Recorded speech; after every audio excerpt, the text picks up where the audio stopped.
E aí, beleza? Meu nome é Gabriel Chaves, essa é a nossa 15ª aula, Propriedades Específicas das Substâncias. Hoje, né, a gente vai estudar essas propriedades que permitem identificar, caracterizar as substâncias e os materiais. E as propriedades gerais também, que elas são mais gerais, né, para a matéria, como massa e volume, e a gente vai passar por várias propriedades, entender os tipos de propriedades específicas. O caso que a gente vai utilizar no meio da aula para envolver e trabalhar com essas propriedades é a questão do garimpo, pessoal. Então, a gente vai querer entender como que é feito o garimpo do ouro. No processo de separação de misturas, mais para frente, a gente vai ver a levigação, que é quando os garimpeiros lá no Rio, com esse instrumento cônico, né, a bateia, eles utilizam mercúrio, fazem movimentos circulares e encontram o ouro. Mas a gente vai ver que o garimpo do ouro não é mais feito dessa forma, com a bateia lá na beira do rio. Ele é um processo muito mais danoso, envolve muito mais coisas, né? E tem aparecido aí nos vestibulares pra gente. Então a gente vai entender que não é mais assim, né? Só o garimpeiro lá com a bateia na beira do rio, tudo bem? A gente vai entender como que é todo esse processo e estudar as propriedades específicas das substâncias nesse caso aí. O ouro, né, com essas pepitas grandes, né, esse minério grandão, ele é encontrado em minas, escavações, né? Toda uma indústria diferente dessa que vem sendo feita no Brasil que a gente vai discutir no meio da aula. Beleza? Vamos lá?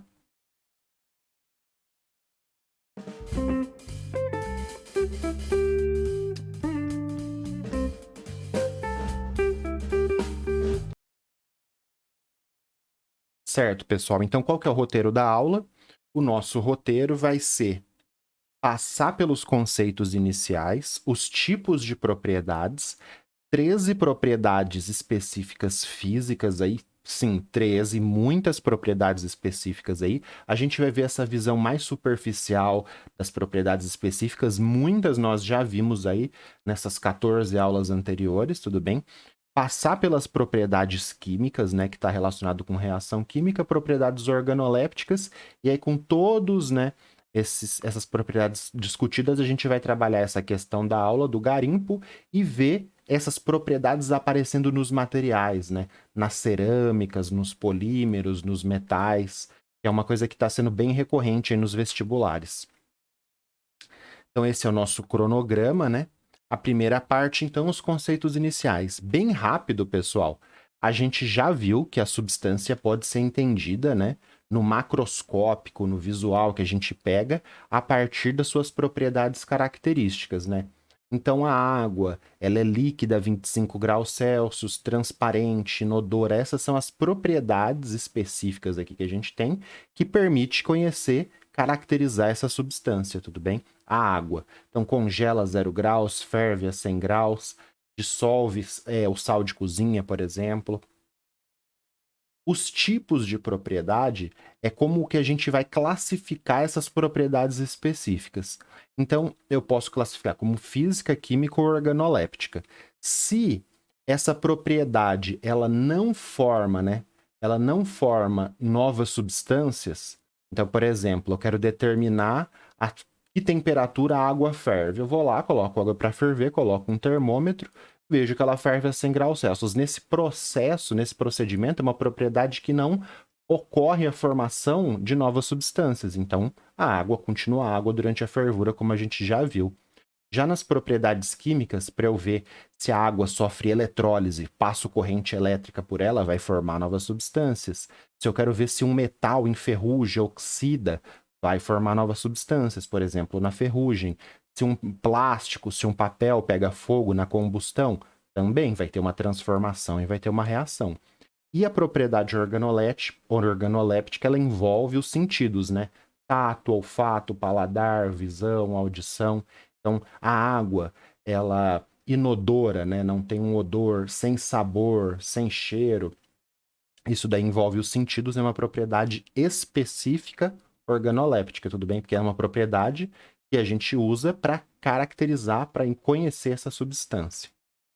Então, o principal, sem alterar, formando novas substâncias e utilizando os sentidos. Vamos passar, pessoal, rapidamente pelas 13 propriedades específicas aqui, então.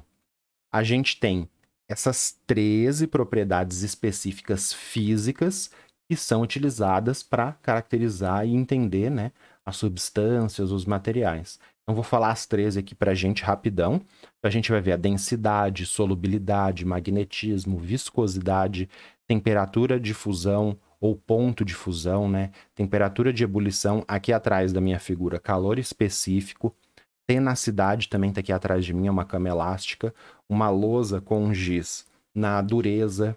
Um clips, a gente vai entender tudo isso daí, né, quando a gente passar uma por vez. Um clips para falar sobre a maleabilidade. Fios aqui na ductibilidade. Um poste, né, para representar a propriedade específica física da condutividade elétrica. Uma panela para representar a condutividade térmica. A gente vai ver uma por vez, tudo bem? Com essas propriedades, por exemplo, eu posso diferenciar, entender a diferença do ouro, né, que é essa substância dourada que está aqui, por exemplo, do quartzo, que é essa outra substância que tem outra cor, outras propriedades específicas físicas, mas elas estão aqui na mesma amostra, tudo bem? Então, a densidade, a gente vai ver, pessoal, muito sobre densidade na aula 25, 26 e 27, mas o que a gente vai ver superficialmente, né? Então, densidade responsável pela flutuação, então o chinelo é menos denso, boia na água.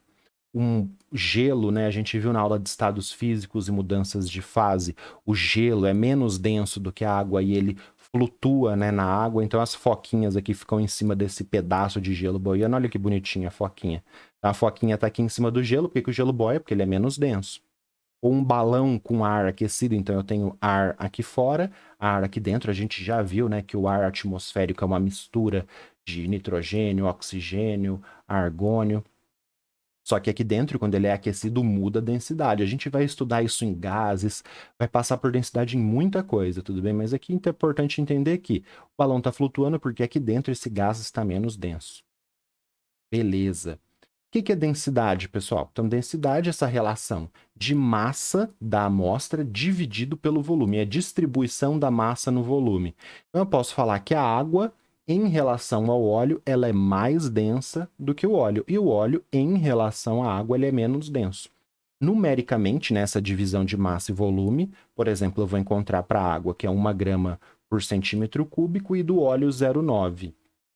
Vamos colocar aqui, então, um sistema heterogêneo, né, com esses dois componentes, água e óleo. Eles não se misturam, porque a gente já vai ver por quê, né, por causa da solubilidade. Mas quando a gente adiciona o óleo na água, o óleo fica em cima, por quê? Porque ele tem essa relação menor, ele é menos denso, então ele vai flutuar sobre a água, vai ficar sob a água. Então o óleo está sob a água e a água está abaixo do óleo. Vamos entender essa relação da massa distribuída pelo volume agora. Eu vou colocar 3 beckers aqui. Esses dois têm a mesma massa, 100 gramas, e esses dois têm o mesmo volume, 100 mililitros. Então, vamos entender agora.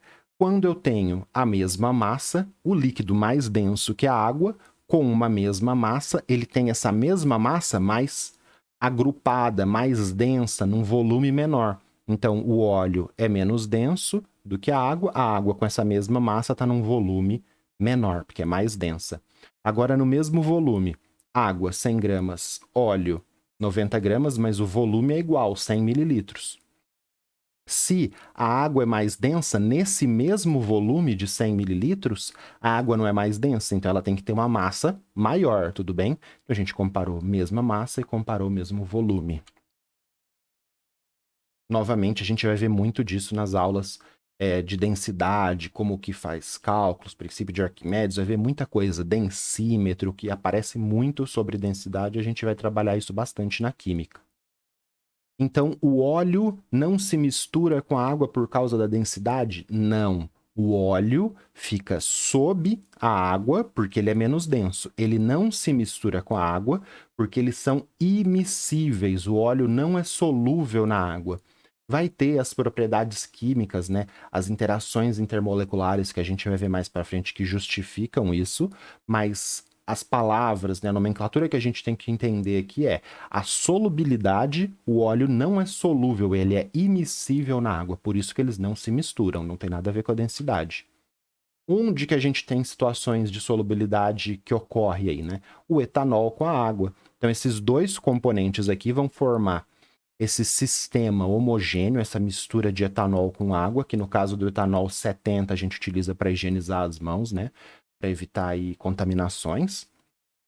Aqui, nesse caso, o etanol é miscível na água.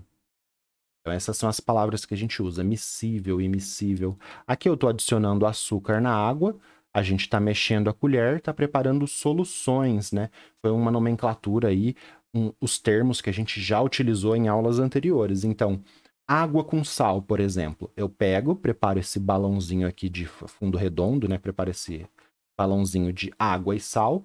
A água é o solvente, que está em maior quantidade. O cloreto de sódio é o soluto, que está em menor quantidade, formando a solução de água com sal. Lembrando que a gente pode ter soluções metálicas, todas as misturas de gases formam soluções, né? O que são soluções? São essas misturas homogêneas, né?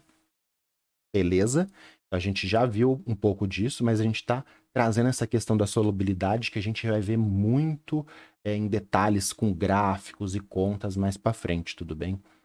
Aqui a visão molecular, né, desse cloreto de sódio NaCl dissolvido em água. Então, como que eu posso falar? Posso falar que o cloreto de sódio está dissolvido em água. O cloreto de sódio foi solubilizado em água, formando essa solução de água com sal. Beleza? Novamente, né, a gente vai ver isso bastante mais para frente. Agora, a propriedade do magnetismo, né? As substâncias e materiais que apresentam o magnetismo naturalmente, a gente chama de ímã.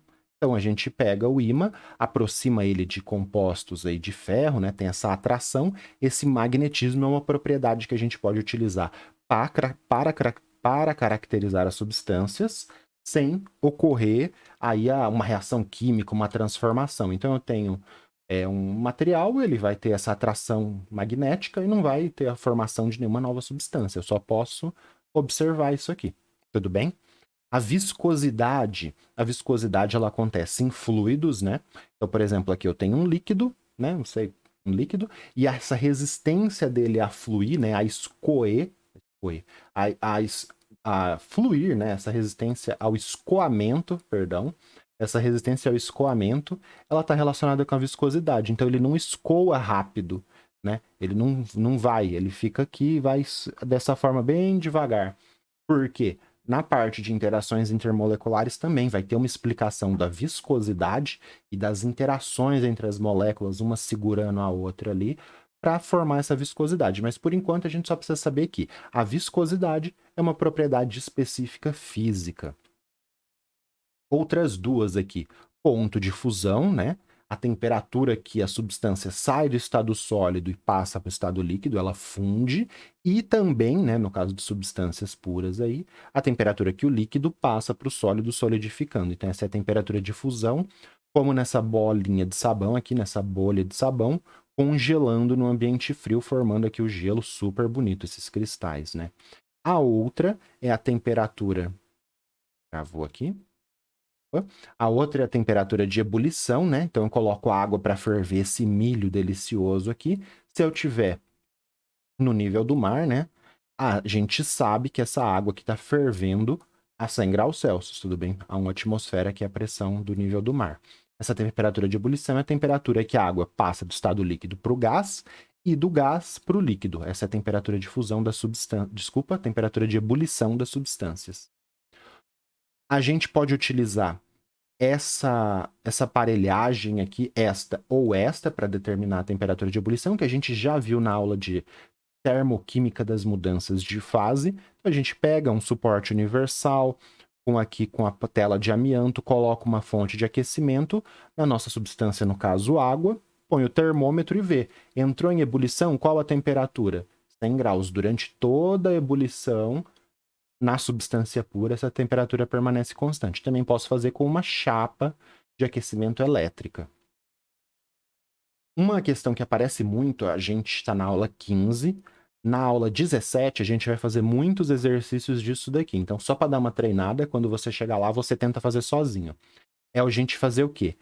Receber uma informação, o estado físico Desculpa, receber a informação da temperatura de fusão e da temperatura de ebulição, ó, aqui tá errado, tá?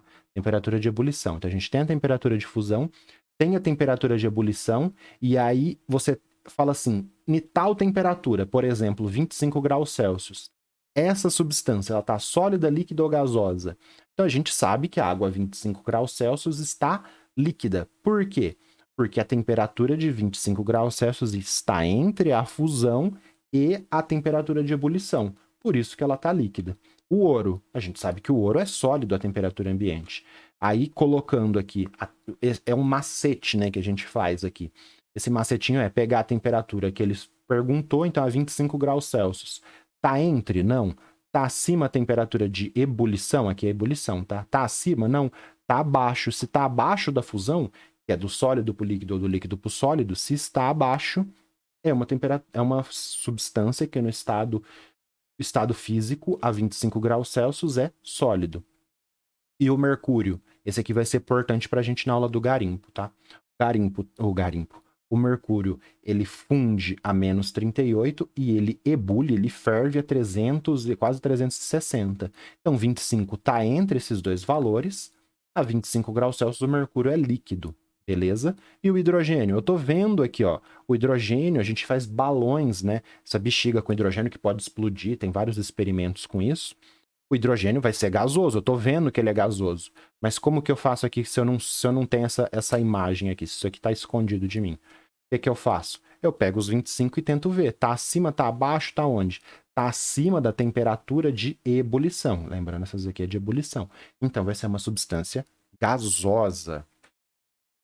Beleza. A gente vai utilizar isso também, né? Na construção de rampas e curvas de aquecimento mais para frente. Calor específico, pessoal. Calor específico é a variação de temperatura que você observa no material quando ele recebe calor. A gente vai ver os exemplos, vai ficar mais claro. Você vai ver isso muito melhor na física e um pouquinho a gente vai ver também na termoquímica, bem rapidamente, tudo bem? Como calor sensível, e na física também, mas você vai ver melhor na física. Então, vamos trazer uns exemplos aqui. Eu estou pegando a mesma massa de água, estou pegando uma mesma massa de água e de óleo e colocando em chamas iguais, que fornecem energia igual tanto para a água quanto para o óleo. O que vai acontecer aqui depois de um certo tempo? Você sabe. A água vai esquentar um pouquinho, o óleo vai esquentar um pocão, vai esquentar bastante. Por que o óleo esquenta mais rápido? Ele varia sua temperatura mais rápido. Por que a gente vai perceber aqui o termômetro vai ser sensível, né, a essa variação aí de temperatura? A gente vai ver que o termômetro, a temperatura vai subir mais. Porque o óleo tem um calor específico menor. Então, quando ele tem um calor específico menor, ele precisa de menos energia para variar 1 grau Celsius para cada grama. Então, se eu estou fornecendo a mesma energia para os dois e o óleo precisa de menos energia para variar a temperatura, esse mesmo calor que eu estou fornecendo para os dois, na água vai causar uma variação de temperatura, e no óleo, que precisa de menos para fazer essa variação de temperatura, vai ter uma variação muito maior. Vamos ver em gráfico aqui, só para passar por cima, só para a gente ter uma noção do calor específico, que é uma coisa que você já sabe. Partindo aqui de água e óleo a 30 graus Celsius, que é a temperatura. Depois de 3 minutos aquecendo, o que vai acontecer? A água, que tem um calor específico bem alto, vai subir, vai elevar sua temperatura para 42 graus. Tudo bem? Tem 42 graus Celsius. Já o óleo vai ter a temperatura elevada muito mais, vai lá para 54. Porque o calor específico é menor, esse mesmo calor eleva, varia muito mais a temperatura no óleo, que é uma coisa que a gente já sabe. Então, isso é o calor específico. Nesse processo, a água virou outra substância? Não. O óleo virou outra substância quando eu fui fazendo isso daqui? Não. Por isso que é uma propriedade específica física, tudo bem? A gente caracteriza, consegue comparar a água com o óleo e não tem a formação de novas substâncias. A gente vai ver isso melhor mais para frente também. Tenacidade, pessoal. A tenacidade, aqui, né, na figura que eu estava atrás de mim aquela hora, uma cama elástica, né, é a capacidade, a habilidade de uma substância ou material receber energia, então você fazer um impacto nela e ela se deformar plasticamente sem fraturar. Vamos colocar aqui um exemplo, a borracha. Você está aplicando aqui, está fazendo um esforço, né? Está pondo energia nela aqui, ela está deformando plasticamente, pode romper? Pode, mas ela está se deformando plasticamente sem fraturar. O que seria fraturar? Você derrubou o celular, ele recebeu a energia ali do impacto no chão, essa energia ele não vai se deformar plasticamente bonitinho e voltar, ele vai trincar. Então o plástico é um material tenaz, e o vidro, a cerâmica, esses materiais frágeis aqui que quebram, eles são materiais pouco tenazes. Beleza? Então, tenacidade é a capacidade aí da substância material se deformar plasticamente. Plásticos, polímeros são materiais tenazes.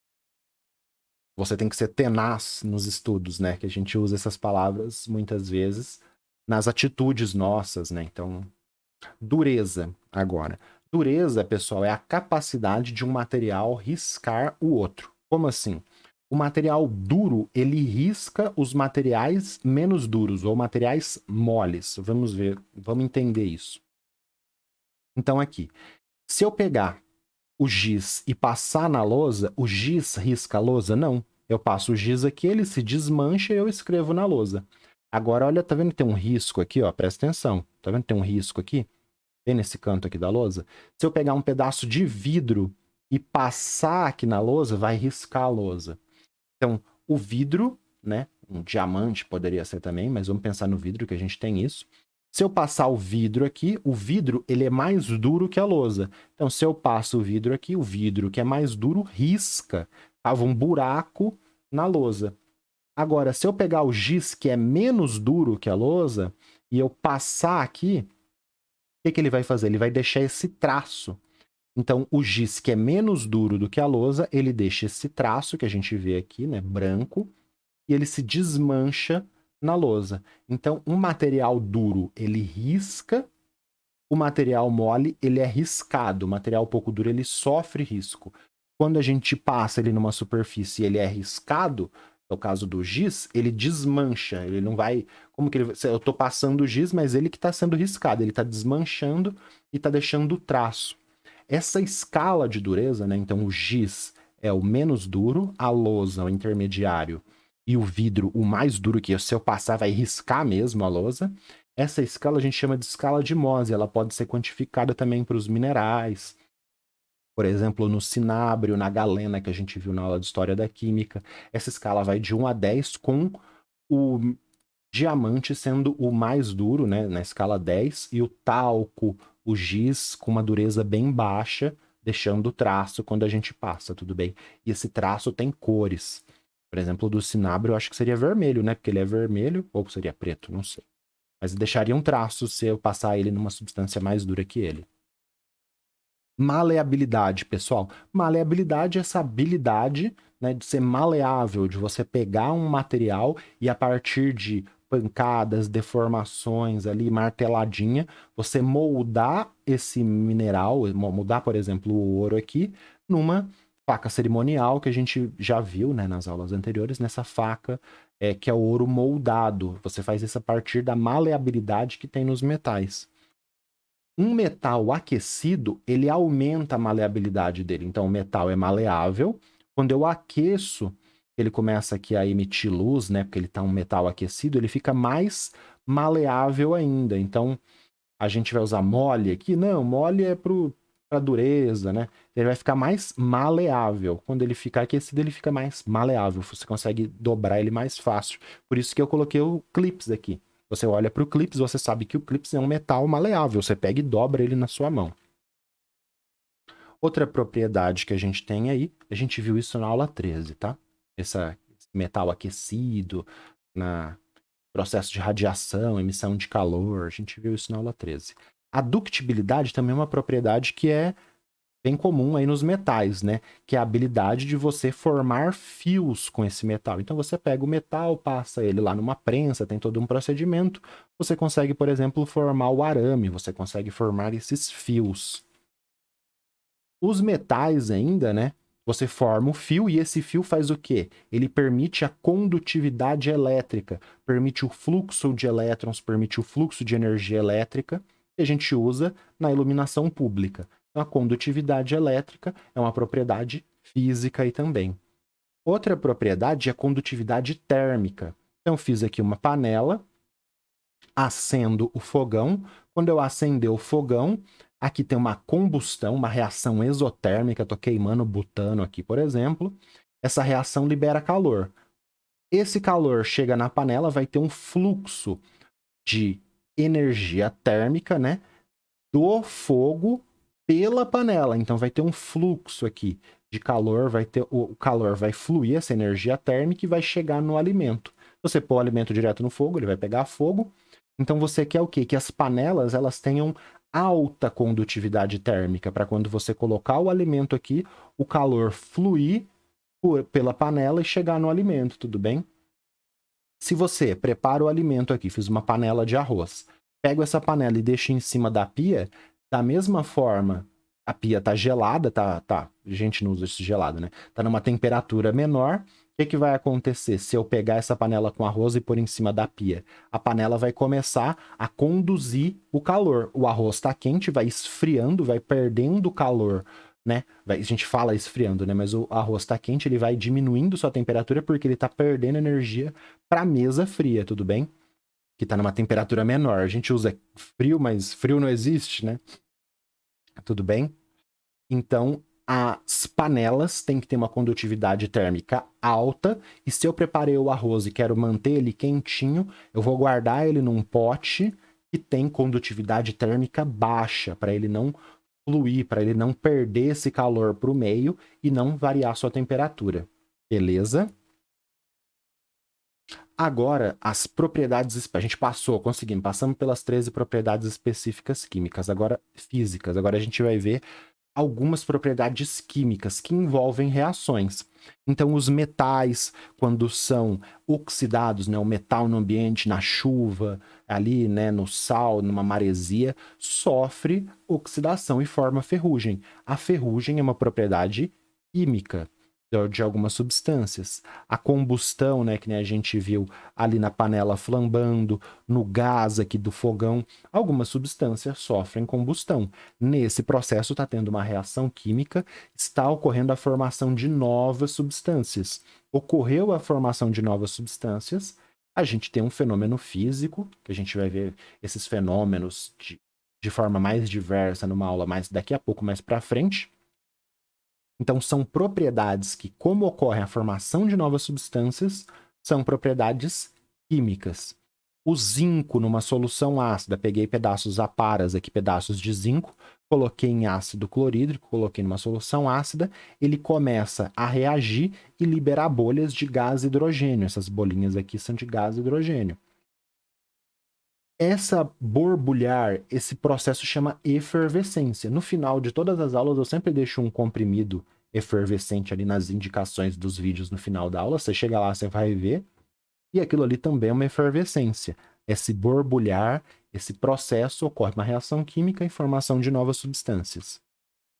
Então, a gente viu a efervescência, a ferrugem, que é um tipo de oxidação, e a combustão, que também é uma oxidação. A gente vai ver isso melhor nas reações, nas aulas de reação química. Então, essas três propriedades envolvem a formação de novas substâncias, então são propriedades específicas das substâncias químicas, tudo bem? Propriedades físicas não formam novas substâncias, propriedades químicas sim formam novas substâncias. Uma propriedade que está aqui, que ela é pouco comentada, mas é bem importante, é quando você tem uma substância inerte. Então, por exemplo, o vidro, você tenta fazer ele oxidar, enferrujar, não vai enferrujar porque ele não tem ferro, né? Mas você tenta oxidar, fazer ele reagir, ele não vai reagir. Então, o vidro, por exemplo, é um material inerte, ele é pouco reativo. Por isso que a gente guarda um suco numa garrafa de vidro. Então, essas substâncias e materiais que não reagem, eles são chamados de inertes. Eles são pouco reativos. Também é uma propriedade química. É a propriedade química de não reagir, tudo bem? É difícil ele reagir. Isso aqui é importante a gente saber, porque o gás nitrogênio é inerte, o vidro é inerte, tudo bem? Agora, as propriedades organolépticas. Eu não vou me alongar muito aqui, mas são as propriedades que envolvem tato, olfato, paladar, visão e audição. Então, o azedo de um limão, o doce de um mel, é envolvendo o paladar. Envolveu esses sentidos, é uma propriedade organoléptica. Beleza? Agora, finalmente, a aula já está com 30 minutos, pessoal. Se você chegou aqui, você é um guerreiro.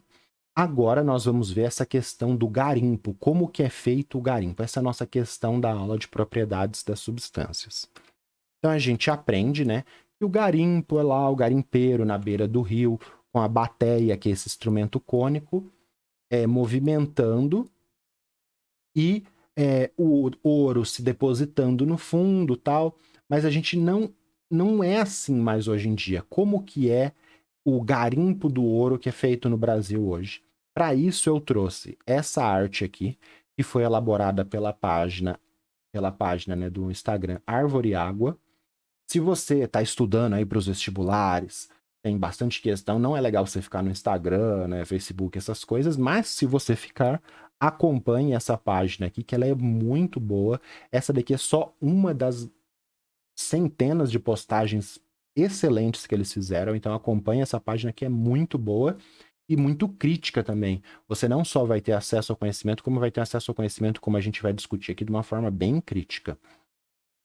Na internet, você acha como Água Sua Linda, né? Tá aqui a página. A gente vai usar essa lupa para ver cada um das etapas aqui que eles colocaram na arte deles, para a gente entender como realmente é feito o garimpo do ouro. Então, para começar, já vai ter lá na beira do rio uma pepita de ouro enorme que o cara vai chegar e vai pegar? Não. Esse ouro, ele vai estar em grãos bem pequenos misturados com a terra. Então, o que eles vão fazer? O que esses garimpeiros vão fazer? Primeiro, o impacto zero. Invadir áreas públicas, invadir terras indígenas, né? Para quê? Para ter acesso a esse ouro que está na terra. Então, já começa errado aí. Quando eles chegar lá, eles vão destruir todo o solo, eles vão bombear a água do rio, formar um verdadeiro lamaçal. Quando você olha, pessoal, parece que teve um desastre ambiental lá. Aquela lama, o rio tudo eslameado, só lama para tudo quanto é lado. Por que parece que teve um impacto, um desastre ambiental lá? Porque aconteceu. Eles transformam tudo aquilo numa lama. É um desastre aquilo ali. E aí, por que eles fazem essa lama? Para bombear, succionar essa lama para os equipamentos. Então essa lama agora ela tá mais líquida, né? A terra é sólida lá. Essa lama com ouro, eles bombeiam para os equipamentos que eles vão adicionar mercúrio. Então a gente aprende que o garimpeiro vai lá, põe o mercúriozinho na bateia e agita, mas eles não fazem isso mais com bateia. Eles transformam todo um lugar em lama, bombeia aquela lama para os equipamentos e lá no equipamento eles vão adicionar mercúrio. Por quê? O mercúrio, ele forma uma coisa que a gente chama de amálgama. Ele vai incorporar todo aquele ouro que está em pequenos minerais, né? Todas aquelas pequenas quantidades de ouro, ele vai ser incorporada no mercúrio, que vai facilitar a separação do ouro da lama. Então formou a amálgama. Muito importante falar aqui, ó, que o frasco aqui tá com essa caveirinha, porque o mercúrio é muito tóxico, como a gente vai ver, ele vai sair contaminando tudo agora. Então, eles vão descartar essa lama, aí eles succionam a lama, passa lá no equipamento, adiciona mercúrio e vai se depositar no fundo desse equipamento. Então, o mercúrio ele é utilizado por dois motivos. Primeiro, incorpora todo o ouro, e segundo, porque ele vai para o fundo do equipamento e a lama é descartada. Aonde? No rio. Então, uma parte desse mercúrio já vai contaminar todo o meio ambiente aqui. É a primeira contaminação com mercúrio. Mas lembrando, eles já invadiram terra indígena, invadiram o terreno público, transformaram tudo num lamaçal, derrubaram árvore para fazer isso. É terrível. Então, esse é o primeiro impacto com mercúrio. Aqui eu fiz uma alteração na postagem deles, que eles utilizaram aqui peso. Na verdade, por que o mercúrio vai para o fundo? Porque ele é mais denso. Na bateia, que é aquele instrumento cônico, é parecido com isso daqui, só que é numa escala muito menor. Ah, então não tem problema? Não, tem problema do mesmo jeito. Só que eles não fazem mais com aquela bateia, eles fazem com instrumentos, dragas, que é instrumentos muito mais danosos aí. Então, na bateia também acontece isso, do mercúrio com a amálgama ali formada, mercúrio, ouro, ir para o fundo e ele descartar pela levigação, que a gente vai ver na aula, de separações de misturas, descartar a lama, descartar as pedras que estão por cima, tá aqui que são menos densas, tudo bem? Então, beleza, sobrou o mercúrio, beleza, agora é só fazer joia com esse mercúrio, com esse ouro? Não, eles vão querer eliminar o mercúrio. Agora começa uma série de problemas, pessoal. Eles vão ter que evaporar, eles vão aquecer essa mistura, essa amálgama, o mercúrio ele evapora, vai para a fase gasosa, e o garimpeiro, né, que já fez um monte de cagada aí até agora, ele vai respirar esse mercúrio. Então, esse cara, esse trabalhador, mesmo se for um garimpo legal lá que os caras tá tentando fazer o negócio direito, muitas vezes ele vai se contaminar. Mas a maioria dos garimpos é tudo ilegal, viu, pessoal? Às vezes eles montam legal para falar que tá fazendo certinho e usa esse daí para meio que lavar o ouro que eles estão obtendo de processos ilegais. Então a maior parte é tudo ilegal. Esse garimpeiro ele vai respirar esse mercúrio e aí o que vai acontecer? Esse mercúrio vai incorporar no sistema nervoso, nos órgãos, na pele e vai causar uma série de doenças neurológicas, hepáticas aqui nele, porque ele respirou esse mercúrio. Então você vai falar, ah, beleza, bem feito para ele. Não, pessoal. Aqui você tem que entender que é luta de classes, né? O cara um cara muito rico lá da Europa que está fabricando joias e vendendo a milhões de reais, colocou lá 1.000 pessoas para entrar no meio do mato, respirar mercúrio. Beleza, muitos deles fazem violência, bem feito se ferrar, sim, mas a maior parte o cara tá indo lá para ganhar 2.000 reais, sabe? E aí o cara vai lá, ganha os 2.000 reais dele e sai doente pro resto da vida. Contaminou o rio, né, que foi o impacto 1, se contaminou, que foi o impacto com mercúrio 2. E aí o que vai acontecer com esse gás de mercúrio, pessoal? O mercúrio vai ficar gasoso no ambiente? Não. A gente viu na aula que a 25 graus Celsius, Amazônia, 30 graus, o mercúrio ele vai ficar líquido. Então o que vai acontecer? Esse vapor de mercúrio vai condensar no ambiente, vai formar essas microgotinhas aqui de mercúrio e vai continuar no ambiente. E aí teve lá o impacto 1, né, que foi a lama com mercúrio, e tem esse mercúrio 3 aqui, esse vapor condensando e formando mercúrio líquido que vai entrar na cadeia alimentar. Então, os microcrustáceos, os pequenos peixes, os médios peixes, os grandes peixes, eles vão acumulando, eles vão bioacumulando esse mercúrio ao longo da cadeia alimentar e vai aumentando a concentração nos níveis tróficos. O camarãozinho tem um pouquinho, o peixe médio tem um pouco mais, o peixe grande tem bastante. Então, o rio foi contaminado, os garimpeiros foram contaminados, a vegetação, a fauna, o ambiente, tudo. Ninguém ganha com isso, né? Só aquele cara que tá lá na Europa vendendo joia, nem sabe onde que é isso aí, ele só ganha o dinheiro. E o que vai acontecer ainda por cima? As populações originárias, né, os povos indígenas, são defensores das florestas, muitas vezes tentam barrar esse garimpo ilegal que acontece lá, vai sobrar para eles esses peixes, esses animais marinhos contaminados aí, e eles vão ser o último nível aí, né, trófico, último nível não, né, mas eles vão incorporar esse mercúrio na alimentação e já tem vários estudos mostrando como que essa população indígena de áreas com garimpo ilegal tem níveis absurdos de mercúrio no seu corpo e vai passar por aquelas doenças que a gente viu aqui em cima que o garimpeiro passa, neurológica, hepática, por causa do mercúrio. Então a gente viu aqui que não é mais aquele... Opa! A gente viu que não é mais aquele cara na beira do rio com a bateia. O próprio Bolsonaro falou, ah, de vez em quando eu chapiscava. O que é chapiscar? Pegar a bateia cônica, né? Deixa eu ver, aparecer minha mão aqui. Pegar a bateia cônica e chacoalhar lá na beira do rio para acumular o ouro com o mercúrio no fundo. Não é assim mais. É desse jeito aqui, ó. Não existe isso. Ah, vamos lá explorar essa riqueza em terra indígena. Ah, eles não querem nada. Gente, olha o impacto. Ninguém ganha com isso. É uma pessoa que ganha com isso e milhões que saem perdendo. Então, nunca defenda, nunca seja... Você vê alguém falando isso, dá um croque na cabeça dele, tudo bem? Isso é um absurdo. Não existe isso de garimpo artesanal, não existe. Isso aqui é um absurdo. Propriedades do mercúrio, então, que a gente tem que conhecer, pessoal. O mercúrio, essa aqui é a amostra que eu tenho aqui em casa. Metal líquido, prateado, líquido a temperatura ambiente. As duas propriedades dele, que é utilizada na levigação, né, nesse processo de garimpo do ouro, é que ele é muito denso e forma a amálgama, incorporando o ouro. Essas duas propriedades é utilizada no garimpo, só que ele é muito tóxico e nocivo e bioacumula ao longo da cadeia alimentar até chegar nos seres humanos, ali como a gente viu nas populações originárias. Então essa é a nossa ficha do mercúrio, a gente tem que conhecer todas essas características, eu te garanto. Na sua prova no vestibular, alguma coisa disso aqui vai aparecer, porque o mercúrio é muito importante por causa de todas essas propriedades e dos usos que ele vem sendo feito. Na aula do lixo, a gente vai ver também que tem as lâmpadas, também tem o mercúrio. A gente vai utilizar essa ficha aqui várias vezes ao longo do curso. Então tá aqui, né? O que é aquela chapiscada? Ah, eu já chapisquei lá na beira do rio. O cara pegar o instrumento cônico, jogar um mercúriozinho, que tranquilo, né? Jogar um mercúrio para formar a amálgama e a areia e a água por baixo no processo de levigação. Mas isso aqui, pessoal, é minoria. Ninguém mais tira ouro assim. É daquele jeito que a gente viu na arte lá da árvore água, tudo bem? Certo.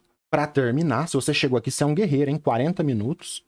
Fica aí que a gente vai ver agora as propriedades nos materiais. Isso aqui é muito relevante a nível vestibular. Então, a gente tem que lembrar que os metais, eles oxidam, enferrujam, né? Se for metal ferro.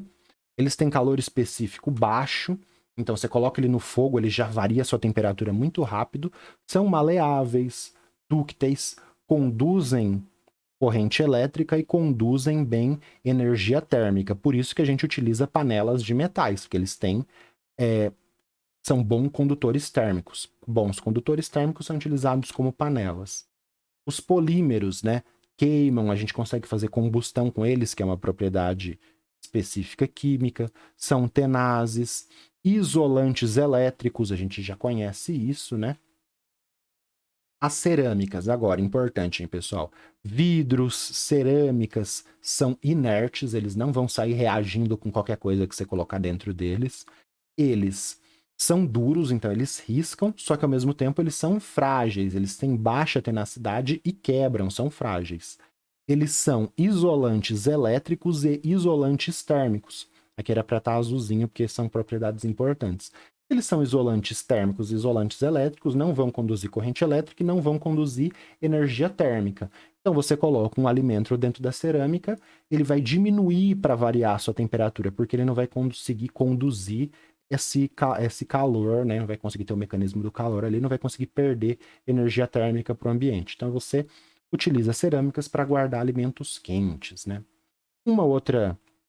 Outro material aí para gente é o grafite. O grafite, novamente, né? Ele tem uma baixa dureza, por isso quando você passa o grafite no papel, ele desmancha, ele é macio, né? Eu usei mole a aula inteira, né? Ele é macio, você passa ele se desmancha. Ele é utilizado como lubrificante também. Porque como ele é macio, ele fica ali nas engrenagens, pode ser utilizado como um lubrificante, sim. E uma propriedade desconhecida aí de muita gente, mas o grafite conduz corrente elétrica. Nas aulas de termoquímica, não, de eletroquímica, a gente vai ver o eletrodo de grafite, porque o grafite, esse grafite aqui mesmo, ele conduz corrente elétrica e é utilizado em eletrodos. Além disso, o carbono, né, pega fogo, tem a propriedade aí que a gente pode fazer a combustão com ele. Aqui está um resumo, a gente vai preencher com outras coisas depois que a gente vê fenômenos físicos e reações, mas está aqui um pouco de tudo que a gente viu, tudo bem? E agora a gente vai fazer aquela revisão só para comentar rapidamente o que a gente viu. Como você chegou até aqui, eu já vou pedir para você que foi um herói se inscrever. Gente, muita gente que assiste esses vídeos que eu tô fazendo da playlist de Química Básica não é inscrito no canal. Isso é um absurdo. Se inscreve, por favor. Deixa o like, indica lá na sua turma se o pessoal tá tendo dificuldade aí nesse começo da matéria. Isso ajuda bastante. E deixa um comentário se você tiver com alguma dúvida, tudo bem? Vamos ver aquela revisãozinha final, então. Então, o que a gente viu, pessoal? A gente viu as propriedades físicas, químicas e organolépticas, São propriedades específicas que permitem caracterizar, entender as substâncias e os materiais. A gente passou por 13 propriedades físicas, né? Dureza, tenacidade, densidade, solubilidade, magnetismo, viscosidade, temperatura de fusão e ebulição, condutividade elétrica e térmica, e também a gente passou pela maleabilidade, ductibilidade e calor específico. A gente viu 4 propriedades químicas, né? Efervescência, oxidação, os materiais inertes, né? Eu discuti também. E, principalmente, pessoal, a gente discutiu a questão do garimpo do ouro. Como que ele causa impactos, o mercúrio causando danos ali em várias esferas, em vários níveis, né? Bioacumulação, garimpeiro doente, tudo bem? Então a gente viu como que é o garimpo do ouro, discutiu essa aula, foi muito boa. Continua aí pra gente que na próxima aula 16 e na 17 vão ser exercícios sobre isso daí que a gente viu, essas propriedades, tudo bem? Continua aí nos exercícios. Valeu, brigadão. Falou.